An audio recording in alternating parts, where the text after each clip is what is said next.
Olá a todos, sejam muito bem-vindos a mais um vídeo aqui do nosso canal. Hoje nós vamos abordar neste vídeo um assunto muito importante e que acaba tendo pouca vazão nos conteúdos produzidos aí por advogados, colegas advogados de todo o nosso país, que é a importância de sabermos um pouco mais do que é divulgado sobre regime de bens no nosso país. Então, eu sou Daniel Pacheco, Thiago Ceder Bittencourt, nós somos o Ceder e Pacheco, Direito de Família de Alta Complexidade. E queria, na verdade, puxando aqui o assunto, antes de passar a palavra para o meu sócio Thiago, falar que os regimes de bens na nossa lei, nós vamos falar resumidamente sobre isso. A gente tem alguns regimes já fixados ali, que o nosso legislador, aquele que cria as leis, pensou como sendo os melhores para a sociedade. Mas acho que antes da gente falar sobre isso, a gente precisa primeiro saber para que servem, né, Thiago, esses regimes de bens. Por que a gente precisa saber, na verdade, da existência disso? O que impacta na vida das pessoas nós sabermos sobre regimes de bens? Na verdade, o que a gente vê é que as pessoas acabam não dando a devida importância para os regimes de bens, talvez até por não entenderem direito para que eles servem, né?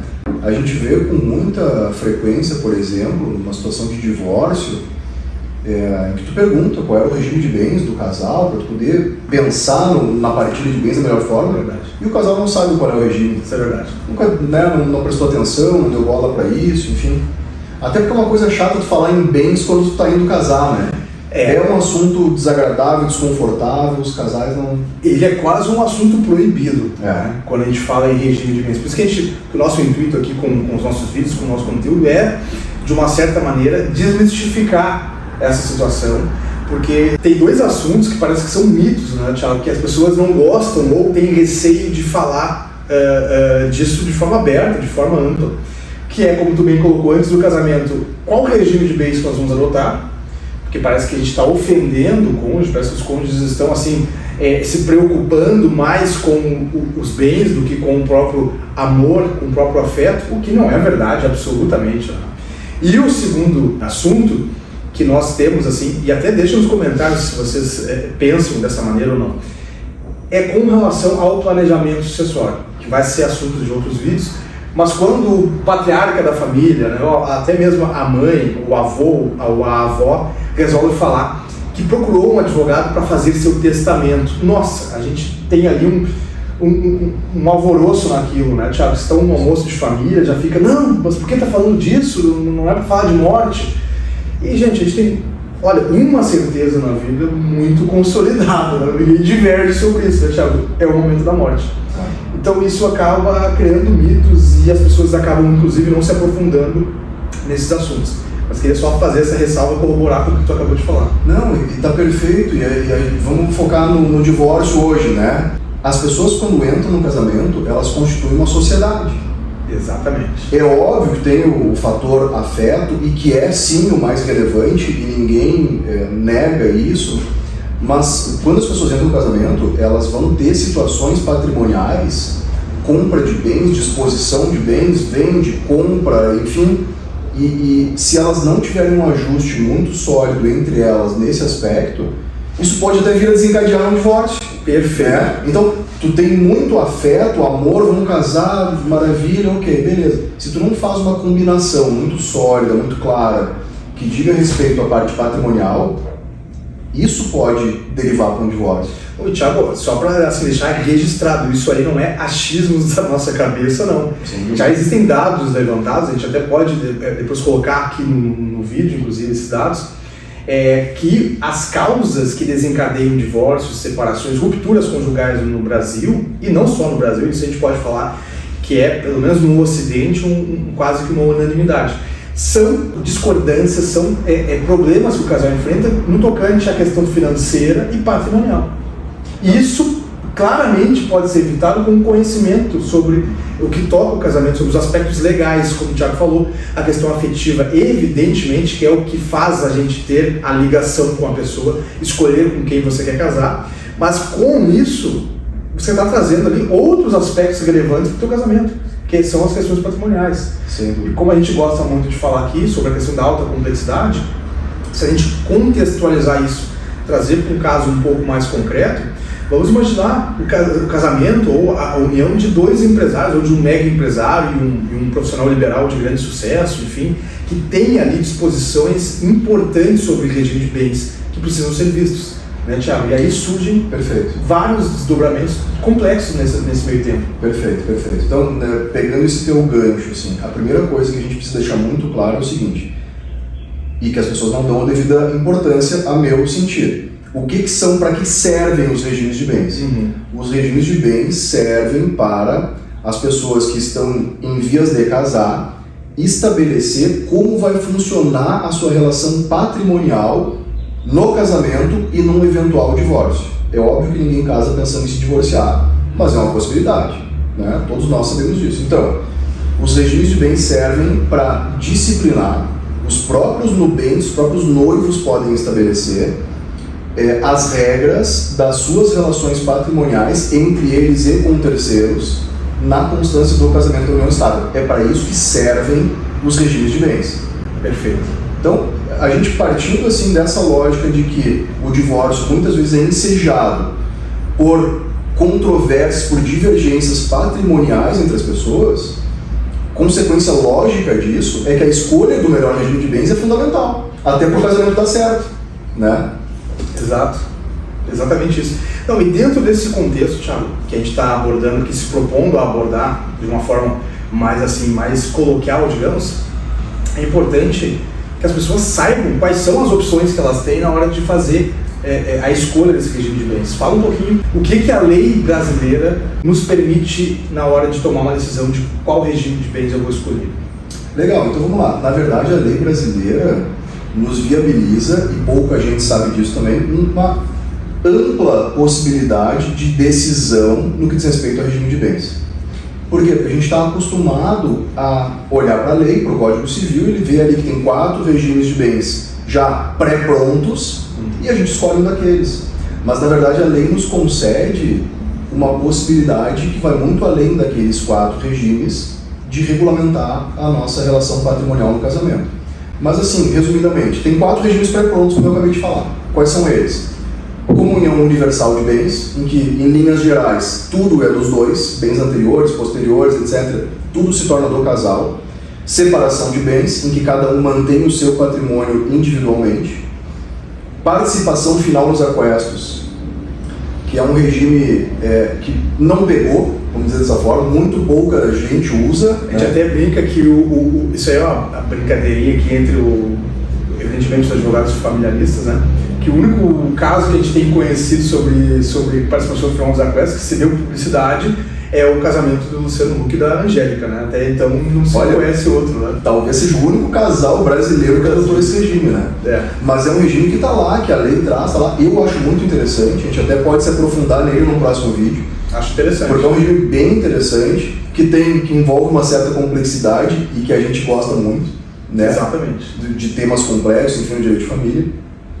E o quarto e último regime previsto em lei, pré-pronto, é o da comunhão parcial de bens, que é o regime que a gente chama de legal supletivo, porque é aquele regime que se aplica quando o casal não escolhe outro. Então, se tu não escolher o outro regime, o regime que vai se aplicar para o teu casamento é o da comunhão parcial de bens, que, em linhas gerais, também é aquele pelo qual os bens anteriores permanecem no patrimônio individual de cada um e os bens posteriores entram para o casal. Então, são aqueles que, em caso de divórcio, os bens posteriores que vão entrar na partilha. Em linhas gerais, esse é o da comunhão parcial de bens. E o Código Civil traz uma possibilidade que muita gente não conhece, que é o de as pares, os nubentes, os noivos, criarem um regime de bens que a gente chama de atípico. Porque tu não está vinculado aos 4 que a lei traz pré-prontos, tu ainda pode desenvolver um para o teu caso específico que tu acha melhor, tu e a tua noiva, né? Exemplo de regime atípico, né? Exemplo, isso pode perfeitamente ser perfectibilizado, pode ser efetivado num tabelionato de notas através de um pacto antinupcial, né? Um regime de bens da comunhão universal de bens, por exemplo, casal escolha, tudo é dos dois, beleza. Bens anteriores casamento, e posteriores é tudo dos dois, com exceção de um bem específico. Perfeito. Estou trazendo um exemplo de um regime atípico. Pra nós, eu e tu vamos casar, Daniel, tá? Comunhão universal de bens, beleza. Só que aquela casa na praia que eu já tenho, permanece só meu patrimônio, ok. Faz um pacto antinupcial. Qual é o regime de bens? Comunhão universal, separação, é um regime atípico. É um regime que vai se reger pelas regras da comunhão universal, mas que vai contemplar uma exceção. Então isso é totalmente possível. Muito bom. Thiago, o teu exemplo eu achei brilhante, até porque é o seguinte, olha a possibilidade que a gente está fomentando aqui, e de fato não é puxando a brasa para o nosso assado, como a gente fala. As pessoas não falam sobre essa possibilidade, poucas pessoas, na verdade, falam sobre essa possibilidade de tu poder criar dentro do teu casamento regras que se aplicam para o teu cenário concreto. É óbvio, né, pessoal, que o legislador ele tem que se preocupar em criar normas e criar leis que abranjam a coletividade, o maior número de pessoas, os casos gerais, os casos médios. Mas dentro disso a gente pode acabar se sentindo, de certa forma, não contemplado dentro daqueles regimes já prefixados, como tu colocou aqui agora, né? E de certa forma engessado. Então a possibilidade de eu poder escolher, e nada mais é do que garantir a nossa autonomia privada e o Estado não interferir a esse ponto de dizer, não, vocês só podem casar aqui ou acolá, dentro desse regime. E me veio agora, falando sobre essa questão da interferência na autonomia privada, fazer um parênteses aqui, que eu acho que é um tema importante, cabe até um vídeo específico sobre isso, um vídeo menor talvez, sobre a separação obrigatória de bens, que é um regime muito polêmico. Por que polêmico? Se a gente pegar a separação obrigatória de bens, ou melhor, o regime da separação de bens, nós temos dois desdobramentos. A separação legal de bens e a separação convencional de bens. Quando a gente chama de separação convencional de bens, é aquela em que a esposa e o futuro esposo, eles convencionam, eles optam por casarem com o regime de separação de bens, onde os bens durante o casamento não terão nenhuma comunicação em relação a um possível divórcio. Entretanto, nós temos outra determinação que está lá prevista em lei, que é noivos, ou até mesmo companheiros pela união estável, que já possuam 70 anos completos, não podem escolher o seu regime de bens. Obrigatoriamente, por isso vai ser separação obrigatória de bens, ele vai ter que casar num regime que não é ele que está escolhendo. Então isso está em discussão no STF, inclusive, deve ser, não sei se ainda esse ano vai entrar em pauta, né, esse assunto, mas claramente, ao meu ver, afrontar a capacidade de escolher propriamente o que vai reger a relação dele. A lei que a gente tem hoje, o Código Civil, está lá no artigo 1641, né, a separação obrigatória de bens, que, como tu bem disse, são aqueles casos em que a lei impõe a separação de bens, né, e um deles é o do maior de 70 anos. É como se a lei estivesse taxando como incapaz tu falou quem tem 70 anos ou mais. Falou bem, eu dei um exemplo, mas tem uma capacidade civil é outro. Outro exemplo que eu me recordo aqui agora é o seguinte: como a lei hoje possibilita que tu te divorcie sem fazer a partilha de bens e deixe a partilha de bens para um segundo momento, aquela pessoa que fez o divórcio, mas ainda não a partilha, já está apta a casar de novo. Se ela quiser casar de novo com uma partilha anterior pendente, ela também vai se submeter ao regime de separação obrigatória. Enfim, tem outras situações. Aí nesse caso seria um mecanismo de proteção ao ex-cônjuge, aquele que separado de fato, mas ainda não divorciado, em relação ao patrimônio comum com aquele. Aí são mecanismos onde o próprio legislador se preocupa com a questão patrimonial. Mas é bom que se diga que não é nem tom de crítica, né, Thiago? O nosso Código Civil, ele é sim muito mais preocupado com a questão patrimonial do que qualquer outra coisa. Não, sem dúvida, sem dúvida. Ô, Thiago, mas a questão só para fechar a polêmica sobre os 70 anos, né? A lei vai lá e diz o seguinte: se tu tem mais de 70 anos, tu não pode escolher teu regime de bens. É um absurdo isso, né? Ao meu ver, se tu equipara uma pessoa que está em plenas capacidades mentais, suas faculdades mentais preservadas, a sua autonomia está ali, está presente, e tu equipara esse cara ao incapaz. Simplesmente pelo fator da idade. Então, assim, por isso que é polêmico. Isso já foi objeto de discussão, mas a rigor ainda se discute se teria que existir essa situação. Por quê, Thiago? Porque quando você vai fazer esse casamento, ou registrar essa união estável, um tabelião vai ter que atestar a capacidade mental dessa pessoa de estar ali assinando o casamento, se se tu tem capacidade, na verdade, para discernir que aquele regime de bens que tu está escolhendo, que não da separação obrigatória de bens, tu tem condições de escolher. Então já teria, digamos assim, um braço do Estado fazendo essa espécie de filtro, se essa pessoa é apta ou não a escolher o teu regime. É engraçado tu tá colocando, porque quando isso foi introduzido na lei, na verdade aquilo veio com o objetivo do legislador de proteger o idoso. Só que, pô, tu vê, hoje em dia, 70 anos, né, o cara é um guri de 70 anos, né, a mulher é uma moça de 70 anos. Tem gente de 70 anos que tá melhor de saúde do que eu, né. Então vai lá o Estado e diz, não, se tu tem mais de 70 tu não pode. Claro, ok, o objetivo princípio foi proteger, Mas hoje eu acho que isso não se aplica mais. Por isso está em discussão e eu estou falando assim, o que eu acho, tá? Que possivelmente vai cair essa situação ou vai se estender o limite de idade novamente. Mas, Thiago, deixa eu te perguntar um negócio. A gente falou ali sobre a possibilidade da escolha de um regime diferente, ou seja, um regime atípico, escolher outro, senão esses que já vêm colocados aqui por lei.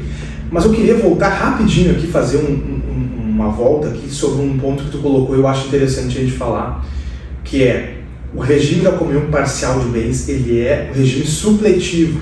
Esse ponto que eu queria trazer de novo, porque se ninguém escolher, se eu me dirigir ao cartório, apresentar os documentos para habilitação, ser publicado edital, aquela coisa toda, sair lá, assinam as testemunhas juntos, sai o casamento, o registrador civil, inclusive, ele nem te pergunta acerca do regime de bens, se tu não falar nada, ele nem te pergunta, vai sair ali como um parcial de bens. E, para muita gente, esse regime da comunhão parcial de bens, ele é visto como um regime injusto. Já deve ter escutado isso também na tua prática individual ainda, né? E agora, nós aqui entre sócios, a gente também escuta em algumas determinadas situações, mas isso é pela desinformação da pessoa. Porque não sabia que esse regime, em tese, vai comunicar todos os bens adquiridos onerosamente na constância do casamento ou da união estável. Isso causa, várias vezes, uma sensação de injustiça. Eu não acredito, vou tirar um exemplo, eu não acredito, doutor. Eu trabalhei em 2 empregos para adquirir todo o patrimônio. A minha esposa, ou o meu esposo, isso não é incomum, tá? O outro lado também fazer esses comentários, não trabalhou, não ajudou em nada, ou eu tive que sustentar, enfim. E agora, eu estou resolvendo me divorciar, tocar minha vida, eu tenho que dividir metade de tudo que eu adquiri sozinho. Na verdade, todo regime que a gente chama de comunheiro, né, todo regime que contempla essa comunicação de bens, ele pode gerar esse tipo de percepção da pessoa, né? Porque, vamos lá, a gente fala em uma presunção de esforço comum. Se o casal está unido, ele está, enfim, na constância da sua relação, se presume que os dois estejam participando de alguma forma, contribuindo de alguma forma para a aquisição daquele patrimônio. Só que algumas vezes um trabalha e o outro não. Um tem renda e o outro não. E aí o que tem renda se considera injustiçado por ter tirado do bolso o dinheiro para adquirir aqueles bens. E na verdade o esforço comum que se fala, inclusive nos tribunais, muito comumente, não é o esforço financeiro apenas. Tem que cuidar dos filhos, tem que cuidar da casa, tem que gerir a família, daqui a pouco um trabalha, mas é outro que gere, que faz a gestão do dinheiro. Dá esse suporte, inclusive suporte emocional, suporte sobre justamente a manutenção do lar, para que o outro possa adquirir, empreender esforços financeiros. Né? Perfeito. Mas é até por isso que entra a importância do conhecimento dos regimes de bens, para que ninguém depois se sinta injustiçado por um regime ou por outro. Né? E só uma questão, acho que talvez para fechar essa introdução, porque acho que vale aqui, não sei se tu concorda, mas acho que vale a gente fazer um vídeo específico para falar sobre comunhão parcial de bens, porque tem muito assunto e é o regime mais abrangente que nós temos. Mas assim, você não escolher um regime lá na hora do casamento, do união estável, é uma escolha. É o que tu acabou de falar. Eu não escolher não significa que alguém escolheu por mim. A priori sim, alguém está escolhendo, mas eu estou optando no silêncio de não escolher o outro e aceitar o regime comunhão parcial de bens. Verdade. Então, Thiago, sendo assim curto e grosso, não adianta reclamar depois, meu amigo, minha amiga. Você optou por não escolher e ninguém pode alegar desconhecimento da lei. Então, se tu não escolheu, é porque tu optou por continuar com o regime comunhão parcial. Ô Thiago, aproximando acho que pro desfecho aqui do nosso vídeo sobre regime de bens, pelo menos esse primeiro vídeo sobre regime de bens, eu quero te pedir para trazer alguns exemplos e curiosidades sobre esses regimes de bens que a gente comentou aqui agora. Talvez o da comunhão parcial de bens, como é o que mais tem situações ali polêmicas, onde os nossos tribunais se debruçam muito mais do que nos outros, mas fala um pouquinho sobre isso, sobre essas curiosidades e como a gente pode, de forma resumida, dizer como funciona na prática esses regimes de bens no nosso país. Até porque a gente falou no começo da importância, no começo do vídeo, né, da importância de conhecer os regimes de bens e tal. E aí depois eu dei exemplos de comunhão universal, tudo é dos dois. Separação de bens, cada um mantém o seu. Tá, mas por que é tão importante assim, né? Aparentemente o próprio nome... Se é simples, né? O nome se explica, né? Mas olha que curioso, por exemplo, no regime da comunhão universal de bens, em que, a princípio, tudo passa a pertencer aos dois, bens e dívidas, a gente tem uma situação de peculiaridade em que algumas dívidas não vão fazer parte do patrimônio comum e não vão ser partilhadas ao final, né? Por exemplo, dívidas anteriores ao casamento e que não reverterem em favor do casal, né? Porque se é uma dívida minha anterior ao casamento, em que eu comprei um imóvel financiado e esse imóvel veio a servir depois para a moradia do casal, etc., fruição da família, essa dívida vai entrar lá na hora de se dividir, né?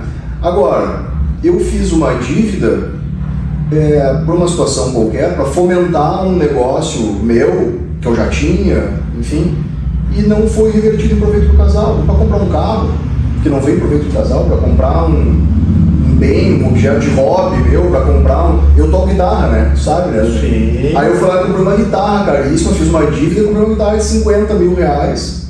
Qual é o que esse instrumento musical vem a trazer em benefício da família? Levando em conta que isso não é a tua principal atividade. A não ser que o cara seja músico por profissão, né? Exato. Enfim, mas então essa dívida anterior ao casamento, que não se reverte em proveito do casal, ela não entra na partilha. E a gente está falando do regime da comunhão universal. Comunicação universal, de tudo. Calma lá, não é tudo, né?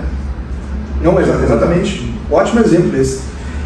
Daqueles bens que não foram adquiridos em proveito da família, em proveito do casal.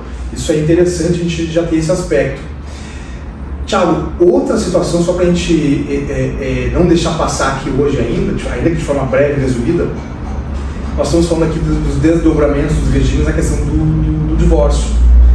Mas tem uma situação interessante sobre o regime da comunhão universal no tocante à sucessão, à herança. Fala um pouquinho sobre essa situação quando um dos cônjuges falece, evidentemente antes do outro, né? E aí nós temos o viúvo. O que muda? Se a gente pegar e fazer um paralelo com isso e pelo regime da comunhão parcial de bens, o que muda? Isso é engraçado e é bem interessante e instigante esse tema, porque a gente pensa nos regimes de bens e a gente acha que eles vão ter a mesma aplicação em vida, no caso de divórcio, partilha decorrente de divórcio, e em morte, uma partilha decorrente de inventário. Essa é uma confusão que gera nas pessoas. E não é isso que acontece. É evidente que o regime de bens vai ter implicações na morte, para estabelecer se o cônjuge vai ser herdeiro, não vai ser meieiro, não vai ser. Mas a lógica do regime de bens e das regras de cada regime de bens em vida não é a mesma lógica depois da morte. Por exemplo, na comunhão universal, né, usando o regime que tu me pediu para abordar. Comunhão universal em caso de divórcio, como todos os bens serão dos dois, pega todos os bens, divide pela metade e partilha. No caso de divórcio, né? No caso, portanto, de morte de um dos cônjuges, o outro vai ter direito à metade dos bens que já era seu, né? Passou a ser seu, melhor dizendo. Com o casamento, o regime da comunhão universal é tudo dos dois, um morre, o outro tem direito à metade. Sobre o patrimônio do que morreu, o outro cônjuge vai ter direito de herança, comunhão universal deve ter direito de herança, né? Todos os bens são dos dois? Não tem. Não tem porque tu pegou o patrimônio total, tu dividiu por dois, cada um vai ter a sua metade e acabou o papo, né? Então ele vai ficar com a sua metade e o que faleceu, então vai ter a sua parte partilhada entre os seus herdeiros. excluído o cônjuge vai ser meeiro, vai ter direito à metade, mas não vai ser herdeiro. Então a comunhão universal de bens, ela não se aplica, pelo menos se a gente for levar em conta a lógica do regime, de comunicar tudo, é tudo dos dois e tal, ela não se aplica para fins de atribuição da condição de herdeiro a um dos cônjuges em relação ao outro. Contrariamente, só para chamar a atenção para isso, porque é nessa contradição que vem a curiosidade, o regime da separação de bens, né? Separação de bens, o que é meu é meu, o que é teu, cada um mantém a gestão do seu patrimônio, nada se comunica. Portanto, quando um dos dois vem a falecer, o outro não vai ter direito, certo? Errado. Vai. O outro vai ser herdeiro dos bens deixados pelo que faleceu. Então a gente tem talvez essa falta de lógica, se a gente for para uma questão de semântica, né, de interpretar o nome do regime de bens, separação de bens. Então é separado, um não tem direito sobre os bens do outro. Não, em caso de morte, um vai ser herdeiro do outro. Né? Evidente. E isso decorre daí de um outro instituto, que seria o Instituto das Sucessões, porque o cônjuge ou o companheiro, ele é herdeiro necessário. O companheiro ainda tem discussão, mas ele seria o herdeiro necessário desse falecido, e aí ele herda, mas em divórcio ele não tem direito a nada. Então são aspectos muito interessantes realmente abordar, e quem sabe a gente poderia também aprofundar isso em outras situações. Thiago, acho que para encaminhar o fim aqui, agora a gente promete encaminhar o fim aqui, regime da comunhão parcial de bens. Fala aí uma curiosidadezinha assim que destoa da grande massa. Só quero deixar claro que a lei, aí tem mais uma dificuldade do direito brasileiro, que é para o público leigo tentar saber disso. A lei, ainda mais em matéria de família e sucessões, ela dispõe ali aspectos gerais, mas de fato quem vai disciplinar isso no dia a dia, nas relações concretas, é a jurisprudência, são os tribunais, são as decisões, né, Thiago? Aí, daí a dificuldade das pessoas em saber de fato, porque se só ler a lei não basta, o que basta? Claro, consultar um profissional especializado na área. Mas traz um exemplo, só para a gente matar essa charada aqui, sobre comunhão parcial de bens, um aspecto de curiosidade, que as pessoas de fato não imaginam, o senso comum não imagina. Os frutos. Os frutos dos bens anteriores. Dos bens particulares. Dos bens particulares, que são os anteriores ao casamento. Que tu já falou que não se comunica, porque é bem meu, antes de eu casar é meu. O bem anterior é teu, né? Bem posterior é dos dois. Então a gente pode, via de regra, né? A gente pode imaginar o seguinte, quando tu fala em frutos dos bens anteriores, exemplo, eu me caso agora, mas eu já tenho um patrimônio. Então eu tenho lá um prédio que eu ganho aluguéis sobre aqueles imóveis. Tá me dizendo que isso aí vai entrar na partilha, os aluguéis que eu recebo? Vai. Tu tem uma fazenda, tu planta soja, já era tua, tá? É bem anterior, lá, a propriedade rural, tu planta soja, e aí vai ter colheitas no curso, na constância do casamento. Essas colheitas vão gerar frutos, né? Pecuniários, dinheiro, esse dinheiro é partilhado. Então os frutos dos bens particulares entram na comunhão. Perfeito. A gente poderia citar outros exemplos, por exemplo, algo que as pessoas até se surpreendem, porque em alguns tribunais é unanimidade, outros ainda não, mas regra geral, o FGTS da pessoa que trabalha, os dois vamos dizer que trabalham em regime seletista, recolhem FGTS, aquele FGTS do período do casamento é partilhável também. Então a importância de se conhecer os desdobramentos desse regime na prática, e não só o que diz a letra fria da lei. Para que, no final das contas, se vier a acontecer um caso de divórcio, a pessoa não fique naquela sensação de frustração, de injustiça por não ter escolhido um regime, mas, como eu disse, automaticamente ela escolhe. Por ter achado que seria uma coisa e viu na prática que era outra. Thiago, maravilha, acho que foi um bate-papo bem interessante, a gente conseguiu abordar ainda que de forma mais ampla hoje, bastante assuntos relevantes sobre esses aspectos do regime de bens, e queremos evidentemente convidar todos para nos acompanhar aqui no YouTube, no nosso Instagram, Celerê Pacheco, e consumir o nosso conteúdo aí no dia a dia. Mandem as dúvidas aqui nos comentários, nosso e-mail, nossos contatos. Fiquem à vontade, vai ser sempre um grande prazer a gente poder fazer essa interação. E fiquem de olho também nos nossos próximos vídeos, que a gente vai aprofundando esses aspectos de alta complexidade, né, Thiago? Isso aí, perfeito. Um grande abraço e até o próximo vídeo.